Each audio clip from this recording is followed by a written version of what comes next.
পৃথিবীতে অনেক মানুষ সুখী হতে চায়, কিন্তু সুখ যদি কপালে না থাকে সুখী হওয়া যায়? এই গতকালকে যে সাহা নামে একজন কর্মকর্তা আত্মহত্যা করলো। তার কি ছিল না?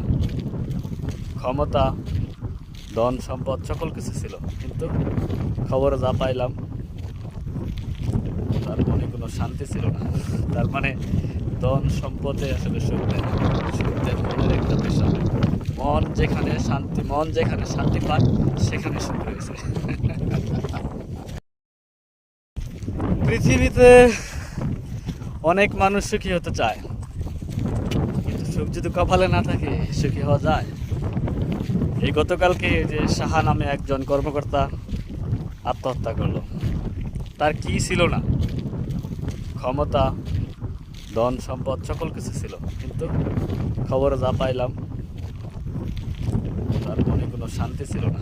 তার মানে ধন সম্পদে আসলে সুখ দেয় না। সুখ দেয় মনের একটা বিষয়। মন যেখানে শান্তি পায় সেখানে সুখ রয়েছে।